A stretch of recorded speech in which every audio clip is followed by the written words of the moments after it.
They laid Arthur on a green canvas tarp, so close to the crowd that a few people tried to back away but couldn't, because the people at the rear were still pushing forward to see.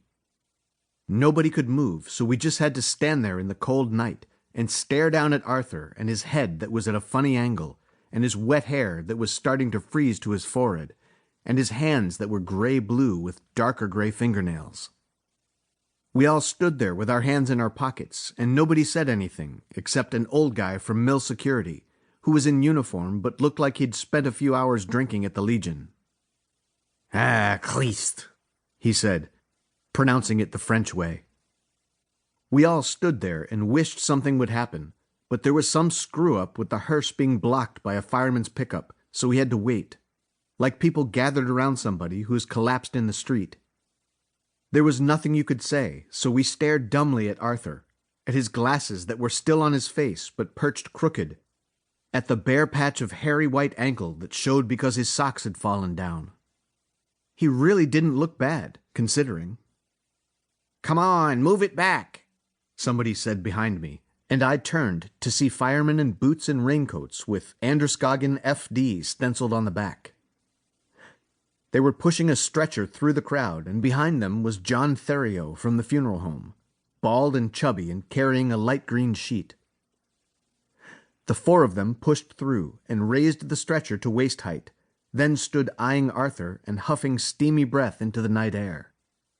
Two of the firemen hunched over and picked Arthur up by the legs, and the other two, including Theriot, got him by the armpits. One of them grunted. I guess that's why they call it dead weight. After they got him up and on, they straightened Arthur on the stretcher and put the sheet over his face, just like on television. His feet still stuck out, also just like on television, but they didn't cover them. They just plowed back into the crowd, which parted and then followed as if the whole thing were some strange public funeral procession, held under the glare of the lights. I brought up the rear, scanning the crowd as it dissolved among the cars and pickups, like fans leaving a football game.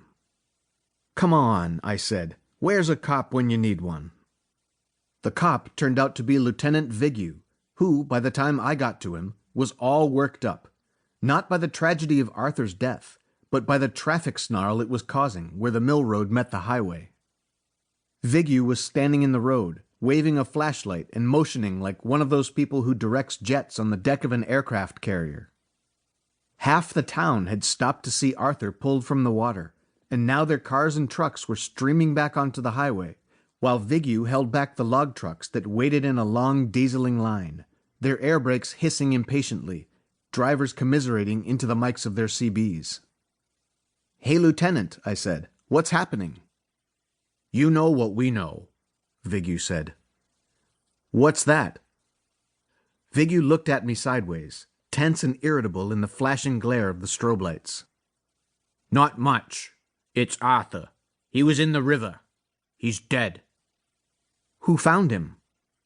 He looked at me sideways again. "You in a hurry or what?" I shrugged. He pulled the clip mic off his jacket collar and held it up. 9193. His radio chirped something unintelligible. "You got the names, times on this one?" Another chirp. "Bring it down here, will ya? New York Times is here." Chirp again. The last of the viewing audience pulled out of the mill road, and high above us the trucks began to move through. They roared and rumbled and spouted plumes of exhaust smoke, like huge mechanical dragons. We stood by Vigue's idling cruiser and waited. He lit a cigarette, his face taut and handsome in the light of the flame of the lighter. "So, what do you think happened?" I said. "Who the hell knows?" he said.